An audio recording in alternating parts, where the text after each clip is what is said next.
AC అంటే ఏంటి, DC అంటే ఏంటి? What is AC, what is DC? Alternate current, direct current. Where will get alternate current? From where will get the alternate current? What is the source of alternate current? Generator అంటే మనకి మామూలుగా వచ్చేది ఎక్కడి నుంచి వస్తుంది? ఏపీసీబీ ఉంది కదా, కరెంట్ ఆ ఏపీసీబీ నుంచి మనకు వస్తుంది. మన ఇంట్లో ఉండేదంతా కూడా ఏసీ కదా, ఆల్టర్నేట్ కరెంట్ వస్తుంది. What is the domestic voltage? 230 volts మనకి జనరల్ గా వస్తుంది కదా, ఏసీ వస్తుంది మనకి 230 volts AC. This is the domestic voltage కదా. సో డిసి అంటే ఏంటి, ఎక్కడి నుంచి వస్తుంది? What is the source?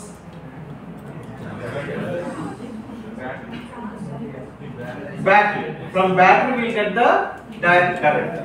Okay, so ఇదేమో ఏసీ ఏమో ఆల్టర్నేట్ కరెంట్ అంటే ఇది ఒక వ్యారీ అవుతుంటుంది వోల్టేజ్, ఇందులో కాన్స్టెంట్ గా ఉంటుంది, డీసీలో కాన్స్టెంట్ గా ఉంటుంది వోల్టేజ్. ఓకేనా? సో ఇప్పుడు ఒక చూడండి,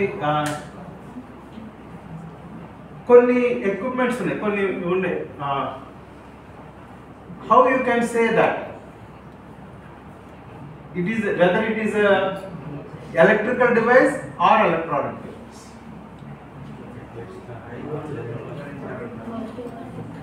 ఒక డివైస్ ఉంది, అది ఎలక్ట్రికల్ డివైసా ఎలక్ట్రానిక్ డివైస్ నువ్వు ఎలా చెప్పగలుగుతావు?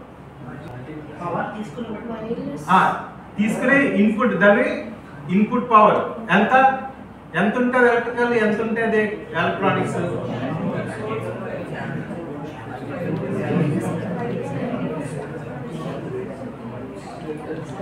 ఫ్యాన్ ఉంది, సీలింగ్ ఫ్యాన్ ఉంది. Is it electrical device are electronic device? ఎలా చెప్తున్నారు ఎలక్ట్రికల్ డివైస్ అని? ఏసీ ఉంది, is it electrical device electronic device? ఎలా చెప్తున్నా? అందులో నీకు 18 కనబడుతుంది అక్కడ, అది ఎలక్ట్రికలా? 18 నెంబర్ కనబడుతుంది కదా, మరి అది ఎలక్ట్రికల్ ఎందుకు చెప్తున్నా? అది ఎలక్ట్రానిక్స్ కదా. Tube light, tube light electrical device electronic device? So అది ఎలక్ట్రికల్ డివైస్ అని చెప్తున్నావు, ఎలా చెప్తున్నావు electrical device? Because that AC యొక్క ఆపరేటింగ్ వోల్టేజ్ 230 వోల్ట్స్.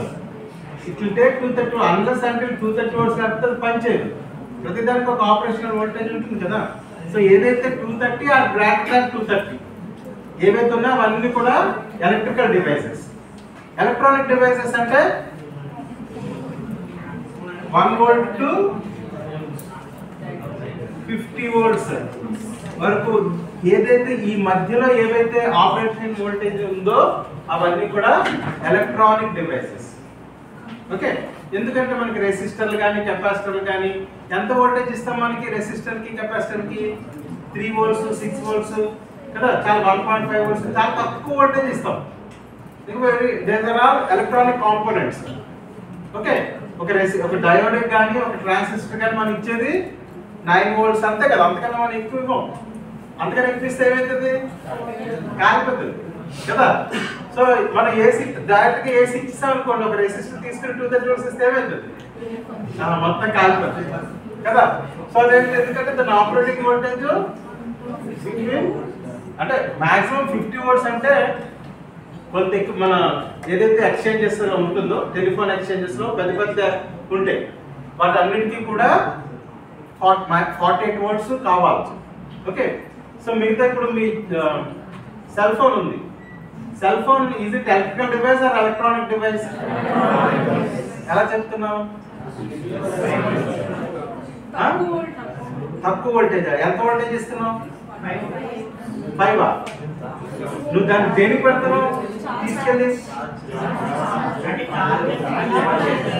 ఏసీకి పెడుతున్నావు కదా, అక్కడి నుంచి 230 వోల్ట్స్ వస్తుంది. మరి ఏం చేస్తుంది? ఏంటది? దాన్ని ఏమంటారు?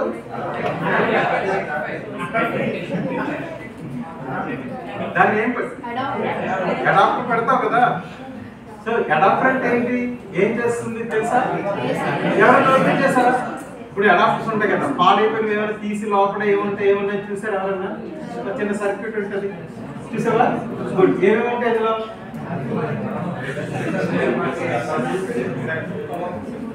సర్క్యూట్ అంటే ఇప్పుడు ఏదైనా అన్ని అడాప్టర్స్ అండి, ప్రతి ఒక్క అడాప్టర్ కి సర్క్యూట్ ఒకటే, కాంపోనెంట్స్ అవే ఉంటాయి, కాకపోతే దాని వాల్యూస్ మారుతాయి అంతే తప్పించి. You take any adapter, circuit is the same. Okay, సరే చూద్దాం ఇప్పుడు అది ఎట్లా అంటే చూడండి. మనకి ఎందుకంటే మనకి చాలా చాలా చాలా అవసరం యాజ్ ఎలక్ట్రానిక్స్ ఇంజనీర్. ఎందుకంటే ఏ డివైస్ అయినా కూడా ఫస్ట్ మనకి దానికి ఏమి ఇస్తే పని చేస్తుంది? ఏదైనా పవర్ ఇస్తేనే పని చేస్తుంది. డివైస్ ఏదైనా దానికి పవర్ ఇస్తేనే కదా అది వర్క్ చేస్తుంది, లేకపోతే అలా ఉంటుంది అంతే, ఒక బొమ్మ. సో వెరీ వెరీ ఇంపార్టెంట్, ఎంత ఇవ్వాలి ఏంటి ఇవ్వాలని మనకు తెలియాలి. సో ఫస్ట్ మనకి ఇక్కడ ఏసీ ఉంది. ఎంత ఉంది ఏసీ? 230 volts ఏసీ ఉంది కదా. మనకు సోర్స్ అది, మన సోర్స్ ఎక్కడైనా ఉంటుంది అది. కానీ ఇక్కడ ఇక్కడ నీ సెల్ ఫోన్ ఉంది. నీ సెల్ ఫోన్కి నీకు ఎంత కావాలా? నీ సెల్ ఫోన్ మామూలు బేసిక్ ఫోన్ అనుకోండి, ఒక 1000 రూపీస్ బేసిక్ ఫోన్ అనుకోండి, 3 volts సరిపోదు. కొద్దిగా స్మార్ట్ ఫోన్ అనుకోండి 6 volts కావాలి. ఓకే, ఇంకా కొద్దిగా హై ఇది ఉంటే సో మనకి ఇక్కడ 6 volts అనుకుందాం. 6 volts ఏం కావాలా? DC కావాలి. ఓకే, మనకి ఇప్పుడు అంటే 3 volts DC ఉన్న ఉంటాయి, 9 volts DC కావాల్సిన ఉంటే 12 volts కావాలి. మీ ల్యాప్టాప్ వాడతారా?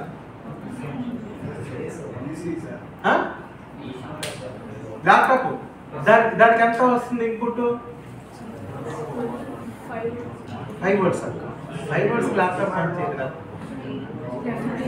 చూసే ఎప్పుడైనా ల్యాప్టాప్ వెనకాల 5 volts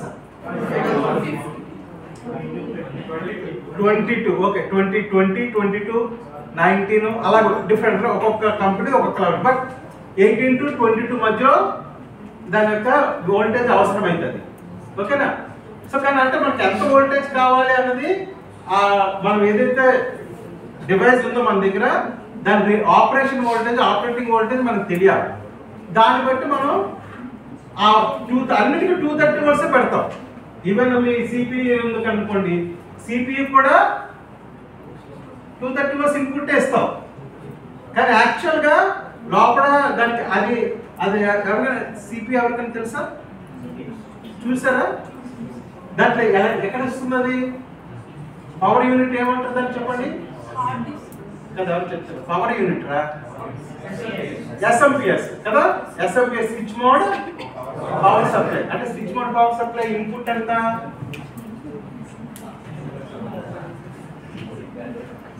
ఇన్పుట్ సప్లై ఎంత? ఇన్పుట్ వోల్టేజ్ ఎంత? 230 volts ఉంటుంది. Output 4 different types of voltages వస్తాయి దీని అవుట్పుట్. ఏంటి చెప్పండి? +5, -5, +12, -12. దాని output SMPS of output +or-5 +or-12 ఉంటాయి. అంటే 4 వోల్టేజెస్ వస్తాయి అన్నమాట ఇక్కడ మనకి. కానీ ఇక్కడ మనకి 230 volts ఏసీ ఉంది, మనకి కావాల్సింది అంటే 6 volts DC. దాన్ని ఎట్లా circuit how will design A circuit చూద్దాం. సో ఫస్ట్ 230 volts నుంచి మనం ఏం చేయాలా? స్టెప్ డౌన్ చేయాలి ఆ వోల్టేజ్. సో అక్కడ దానికి దీని ఇన్పుట్ మనం దేనికి అవుట్పుట్ గా ఇస్తాము? కరెక్ట్, స్టెప్ డౌన్ ట్రాన్స్ఫార్మర్ అనేది ఉంటుంది. ఒక చిన్న అదొక డివైస్, స్టెప్ డౌన్ ట్రాన్స్ఫార్మర్. అదేం చేస్తుంది అంటే దీంట్లో మళ్ళీ డిఫరెంట్ ఉంటుంది. అంటే 230 to 3 ఉంటుంది, 230 to 6 ఉంటుంది, 230 to 9 ఉంటుంది, 230 to 12 volts ఉంటుంది. ఇక్కడ మనం ఏది తీసుకోవాలా? ఇక్కడ ట్రాన్స్ఫార్మర్ ఏ రేటింగ్ తీసుకోవాలి? 230/12. మనకు కావాల్సిన 6 కదా. మనకు కావాల్సిన 6 కదా 230/6 అంటే 230 వోల్ట్స్ ఇన్పుట్ ఇస్తే అవుట్పుట్ 6 వోల్ట్స్ ఇస్తుంది మనకు అదే కావాలి ఎందుకంటే ప్రతిదీ మన ఎలక్ట్రానిక్స్ లో ఆ రేటింగ్స్ వెరీ వెరీ ఇంపార్టెంట్ ఆ వాల్యూస్ చాలా ఇంపార్టెంట్ వాల్యూస్ మారితే సర్క్యూట్ మొత్తం మారిపోతుంది కదా సో ఇక్కడ 230/6 వోల్ట్స్ స్టెప్ డౌన్ ట్రాన్స్ఫార్మర్ తీసుకుంటాం సో ఈ ఏసీని దీనికి కనెక్ట్ చేస్తాం దీని అవుట్పుట్ ఎంత వస్తుంది మనకి 6 వోల్ట్స్ ఏసీ వస్తుంది సో ఇక్కడ ఏసీ అంటే ఇక్కడ 6 వోల్ట్స్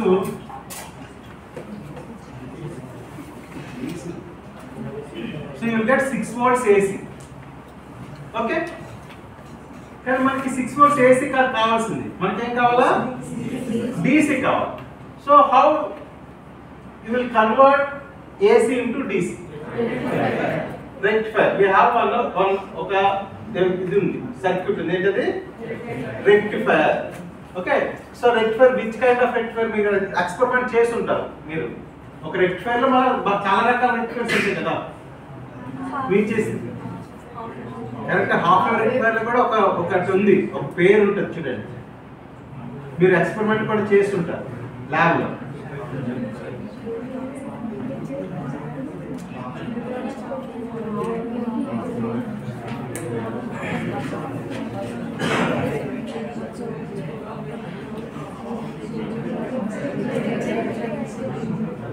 దీని పేరు మీకు తెలుసు బ్రిడ్జ్ రెక్టిఫైయర్ కదా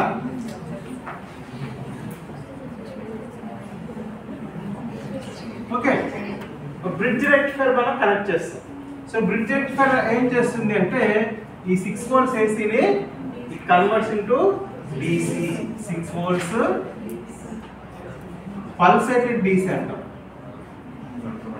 it's not pure DC pure DC రాదు అంటే పాజిటివ్ హాఫ్ ఆఫ్ సైకిల్స్ వస్తాయి ఎందుకంటే అది హాఫ్ వేవ్ రెక్టిఫైయర్ కదా నెగటివ్ హాఫ్ ఆఫ్ సైకిల్స్ రావు how will get only positive half of cycles వస్తుంది output but this is not a pure DC okay దీంట్లో కూడా మళ్ళీ వ్యారీ అవుతుంది కదా వోల్టేజ్ సో దెన్ ఇది మళ్ళీ కొద్దిగా స్టేబుల్ అవ్వాలంటే ఏం చేయాలి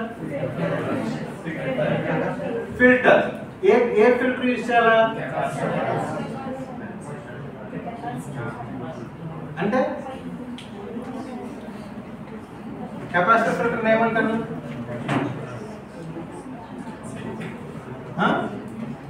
ఇదే ఫిల్టర్ ఇది లో పాస్ ఫిల్టర్ LPF లో పాస్ ఫిల్టర్ మనం అటాచ్ చేస్తాం దాన్ని అంటే ఈ బ్రిడ్జ్ రెక్టిఫైయర్ యొక్క అవుట్పుట్ ని మనం లో పాస్ ఫిల్టర్ తీసుకొచ్చాం అనుకోండి దాన్ని ఏమైతుంది మనకి ఎలాంటి వస్తుంది అంటే ఇక్కడ కూడా కొద్దిగా పాజిటివ్ హాఫ్ సైడ్ కాకుండా ఓన్లీ టాప్స్ వస్తాయి అన్నమాట టాప్ లెవెల్ వస్తుంది మిగతా దానికి అంతా ఫిల్టర్ అయిపోతుంది so you will get like this is also not pure DC then next ఏం కనెక్ట్ చేస్తాము కనెక్ట్ అనదర్ LPF అగైన్ కొద్ది వాల్యూస్ వేరే ఉన్నది ఒక LPF మళ్ళీ కనెక్ట్ చేస్తాం అన్నమాట సో 2-3 స్టేజెస్ మనం దీన్ని ఇలా పంపించాం అనుకోండి you will get pure DC so ఆ దాన్ని మనం తీసుకొచ్చి దీనికి ఛార్జింగ్ కింద ఇస్తాం సెల్ ఫోన్ సో ఇక్కడ మనకి 6 వోల్ట్స్ DC వస్తుంది అర్థమైందా సో మనం ఎలా డైరైవ్ చేసుకున్నాం మనకి ఎక్కడ కూడా మనకి 230 వోల్ట్సే ఉంటుంది కానీ మనకి ఏ వోల్టేజ్ కావాలి ఎంత కావాలో తెలుసుకుని ఎలా తెలుస్తుంది అకార్డింగ్ టు యువర్ డివైస్ మీ చేతిలో ఏ డివైస్ ఉంది దాని ఆపరేటింగ్ వోల్టేజ్ ఎంత తెలుసుకుని అంత దాన్ని డిరైవ్ చేసుకుంటాం అర్థమైందా సో మీరు ఎనీ ఛార్జర్ ఇది ఉంటుంది కదా ఏమంటారు దాన్ని అడాప్టర్ కదా you take any adapter circuit ఇదే circuit will be like this only అర్థమైందా 19 వోల్ట్స్ మీకు 20 వోల్ట్స్ కావాలంటే మారుతాయి దీని వాల్యూస్ మారుతాయి అర్థమైందా సో అంటే యు టేక్ ఎనీ అడాప్టర్ ఇది ఉంటుంది కంపల్సరీగా ఎలక్ట్రానిక్స్ మనం వాడాలి అంటే కంపల్సరీగా అడాప్టర్ ఉండి తీరాలి మనకి. We are not electrical engineers. Electrical engineers వీరికి అడాప్టర్స్ అవసరం లేదు, ఎందుకంటే వాళ్ళ దగ్గర ఉండే ఎక్విప్మెంట్ అంతా కూడా 230 volts మీదే పనిచేస్తాయి, వాళ్ళకి అడాప్టర్స్ అవసరం లేదు. కానీ వీఆర్ ఎలక్ట్రానిక్స్ ఇంజనీర్స్ కదా. యాజ్ అన్ ఎలక్ట్రానిక్స్ ఇంజనీర్స్ మనకి ఏం కావాలా, ప్రతిదానికి అడాప్టర్ కావాల్సిందే. అర్థమైందా? If you have AC source, okay, so డైరెక్ట్గా మనకి డీసీ దొరికింది అనుకోండి, డీసీ నీ దగ్గర ఉన్నప్పుడు ఇంక ఏసీ తన అవసరం ఉండదు కదా. సో ఏసీ నీకు ఎక్కడ దొరుకుతుంది, బ్యాటరీస్ కదా, చూసే కదా బ్యాటరీస్. మీకు ఇక్కడ ఏ బ్యాటరీ అంటే ఏంటి తెలుసా, AA బ్యాటరీస్ అంటే ఏంటి తెలుసా? AA బ్యాటరీ అంటే తెలియదా? స్మాల్ సైజ్ బ్యాటరీ, దాన్ని ఏమంటారు, పెన్సిల్ అంటారు కదా, మీరు వాచ్లో పెడతారు కదా, దాన్ని AA బ్యాటరీ అంటారు. ఓకే, దాని వోల్టేజ్ ఎంత ఉంటుంది, దాని వోల్టేజ్ ఎంత ఉంటుంది, 1.5 volts. ఓకే, AAA బ్యాటరీ విన్నారా?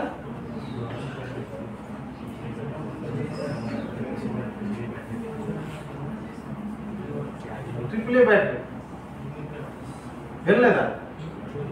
చాలాసార్లు దాన్ని వాడుంటాం కానీ మీకు తెలియదు. కరెక్ట్, రిమోట్ లో పెడతారు కదా, సన్నగా ఉంటాయి. అది కొద్దిగా AA బ్యాటరీ అంటే కొద్దిగా లావుగా ఉంటుంది. ఓకే, పెన్సిల్ అంటాము. AAA బ్యాటరీ అంటే కొంచెం సన్నగా ఉంటుంది, మనం రిమోట్స్ లో వాడతాం. దాని వోల్టేజ్ ఎంత, 1.5. దాని కూడా 1.5 volts. వోల్టేజ్ సేమ్, కాకపోతే దాని పేరు, దాని చిన్న సైజు తేడా ఉంటుంది. ఓకే, ఇంకేం వోల్టేజ్, ఇంకేం బ్యాటరీ మీరు వాడారు? ఈ చిన్న బ్యాటరీలో ఇంకో బ్యాటరీ మీరు వాడుంటారు, రెక్టాంగిల్ గా ఉంటుంది. ఎంత వోల్టేజ్ ఇది? సో ఈ బ్యాటరీ కూడా మీరు యూజ్ చేసి ఉంటారు కదా. సో ఇవి మనకి డైరెక్ట్ గా ఉన్నప్పుడు ఓకే, మనం డైరెక్ట్ గా బ్యాటరీ పెట్టేస్తాం ఎనీ ఎలక్ట్రానిక్ డివైస్. కానీ if you don't have any DC battery లేదు నీ దగ్గర, నువ్వు ఏసీ కనెక్ట్ చేయాలి అంటే డెఫినెట్ గా అడాప్టర్ అనేది ఉండాలి. అర్థమైందా? ఓకే, సో ఎందుకు, వై ఇది 1.5 volts ఎందుకు ఉంటుంది, ఎవరైనా చెప్పగలరా? తెలుసా? కెపాసిటీ అంతే ఎందుకు పెట్టాలి? 2 volts బ్యాటరీ తయారు చేయొచ్చు కదా, పెన్సిల్ 2 volts పెట్టచ్చు కదా. సన్నది కూడా 1.5 కదా, సన్న బ్యాటరీ కూడా 1.5, లాంగ్ బ్యాటరీ కూడా 1.5. ఇంకా ఇంతకుముందు రేడియోస్ లో ఉండేవి, మీకు తెలుసో తెలియదు, ఇంత లాంగ్ ఉండి ఎంత ఉండేవి. ఇప్పుడు ఎక్కువ అవి వాడట్లేదు అంటే మీరు రేడియోస్ విన్నాం కాబట్టి ఇంత, అది కూడా 1.5. అది ఇంత లాంగ్ ఉండి ఇంత ఉంటుంది. ఎందుకు అంటే సింపుల్ అండి. ఎప్పుడు కూడా ఒక స్టాండర్డ్ అనేది ఉంటుంది. మ్యానుఫ్యాక్చర్ చేసినప్పుడు, ఒక డివైస్ మ్యానుఫ్యాక్చర్ చేసినప్పుడు he has to follow some standards కదా. ఒక డివైస్ తయారు చేసినప్పుడు ఆ స్టాండర్డ్స్ ఫాలో అయిపోతే ఏమవుతుంది? ఇప్పుడు వాడు సిపి ఎన్ని కంపెనీలు, బోర్డు కంపెనీలు ఉన్నాయి కదా, ఒక్కొక్క కంపెనీ వాడు ఒక్కొక్క సైజు యూఎస్బి పెట్టాడు అనుకోండి, ఒక్కొక్క కంపెనీ కూడా ఒక్కొక్క సైజు యూఎస్బి పెట్టాడు. ఒక దాంట్లో ఎంత లావుందో, ఒక దాంట్లో ఎంత ఉందో కదా, ఇలా డిఫరెంట్ ఉంటే ఏమవుతుంది? పెట్టుకోవచ్చు కదా, పెడతారు. అలాగా పెట్టరు. ఇంటర్నేషనల్ గా వరల్డ్ వైడ్ ఒకటే స్టాండర్డ్ ఉంటుంది. యూఎస్బి అంటే ఎంఎంతో సహా పర్ఫెక్ట్ గా అంతే ఉండాలి, అంతే, ఇంకా దాన్ని వాడు మార్చకూడదు, ఆ సైజ్ అంతే ఉండాలి ఎంఎంతో సహా. ఎందుకు? బికాజ్ అది ఎవరైనా యూజ్ చేసుకోగలగాలి. నేను అది ఫాలో అవ్వనని నువ్వు ఇంత పెద్దది పెట్టావు యూఎస్బి, ఏ పెన్ డ్రైవ్ దానికి పట్టదు. నువ్వు దీనికన్నా కొద్దిగా పెద్దది పెట్టావు అనుకో, యూఎస్బి కొంటావు బయట, యూఎస్బి కూడా వాడు స్టాండర్డ్స్ ఫాలో అవుతాడు కదా. యూఎస్బి కొంటా దాన్ని పెడదామంటే లూజ్ అయిపోతుంది, అసలు ఉండనే ఉండదు, నువ్వు దాన్ని కనెక్ట్ చేయవు. కొంచెం చిన్నగా పెడితే. సో ఏదైనా, ఏ డివైస్ అయినా కూడా, ఎలక్ట్రానిక్ డివైస్ ఏదైనా కూడా, not only electronic device, electrical device ఏదైనా కూడా, he has to follow some standards. Is very very very important కదా. సో ఆ స్టాండర్డ్ ఎందుకు 1.5 స్టాండర్డ్ చేశారు అంటే డివైసెస్ ఏవైతే ఉంటాయో, ఇప్పుడు సెల్ ఫోన్ ఉంది, లేకపోతే ఇంకేమన్నా మీరు తీసుకోండి, ప్రతిదీ కూడా వాళ్ళు ఎలా డిజైన్ చేస్తారంటే ప్రతిదీ కూడా ఆపరేషన్ వోల్టేజ్ ఏదో 3 volts, 6 volts, 9 volts, 12 volts, 15 volts చూడండి ఇట్లానే ఉంటాయి. ఏదో ఒక చిన్న బ్యాటరీ టాయ్ ఉంది అనుకోండి, మీరు చూసారు టాయ్స్ ఉంటాయి చిన్న చిన్న, ఏదన్నా మీకు ఎవరు ప్రపంచంలో ఎవరు ఏది తయారు చేసినా ఆపరేషన్ వోల్టేజ్ మటుకు ఇలాగే ఉండాలి. ఎలక్ట్రానిక్ డివైసెస్ అన్ని కూడా ఇట్లానే తయారు చేస్తారు, అర్థమైందా? సో ఇప్పుడు ఎందుకు 1.5 పెట్టారు అంటే 2 బ్యాటరీలు పెట్టారు అనుకోండి, ఈ టాయ్ ఉంది, అది ఇటు ఆపరేటింగ్ వోల్టేజ్ 3 volts అంటే 2 బ్యాటరీలు పెడితే పనిచేస్తుంది. అర్థమైందా? అందుకే 1.5 1.3 అవుతుంది కదా. సో మీరు వెనకాల తిప్పితే దానిలో ఓన్లీ ఫ్రోజన్ దేంట్లో 2 బ్యాటరీస్కి ఫ్రోజన్ ఉంటుంది, 2 బ్యాటరీలు పెడితే పనిచేస్తుంది. కొన్నిటికి మీరు చూసుంటారు 4 బ్యాటరీస్ పెట్టాల్సి వస్తుంది కదా, కొన్నిటికి 3 పెడతారు. చూసారా డిఫరెంట్గా చూసారా చూడదా చూసారు. సో 2 పెట్టాలి. ఎందుకు 2 ఉండాలి, ఎందుకు 3 ఉండాలి, ఎందుకు 4 ఉండాలంటే according to operating voltage. So కొన్నిటికి 3 అంటే దాని ఆపరేటింగ్ వోల్టేజ్ 4.5 అనమాట. సో అందుకే 3 బ్యాటరీలు పెడితే సరిపోతుంది. కొన్నిటి 6 ఉంటుంది, అప్పుడు 4 పెడతారు. సో అందుకోసమని ప్రతిదీ కూడా 1.5 volts ఉంటుంది బ్యాటరీ, అర్థమైందా? మనకు కావాల్సినది మనం దానికి పెట్టుకుంటాం, 2, 3, 4 అనేది దాని ఆపరేటింగ్ వోల్టేజ్ పెట్టుకుంటాం. సో ఇది ఏసీ మనకి డైరెక్ట్గా వచ్చేస్తుంది, ఇంకా మనం చేయాల్సిన పని లేదు. కానీ ఏసీ కనెక్ట్ చేయాలంటే మటుకు దాన్ని కంపల్సరీగా మనం అడాప్టర్ ఆ సర్క్యూట్ వాడి మనకు కావాల్సింది తెచ్చుకుంటాం. ఓకే. సో ఎలక్ట్రానిక్స్కి మనకి చాలా చాలా చాలా ఇంపార్టెంట్ ఎప్పుడు కూడా ఏంటంటే పవర్ యూనిట్, పవర్ డివైస్ చాలా చాలా ఇంపార్టెంట్. ఆపరేటింగ్ వోల్టేజ్ ఎంత, ప్రతిదానికి ఒక ఆపరేటింగ్ వోల్టేజ్ ఉంటుంది, అది తెలుసుకుని అంత వోల్టేజ్ మనం తెచ్చుకోవాలి. ఓకేనా?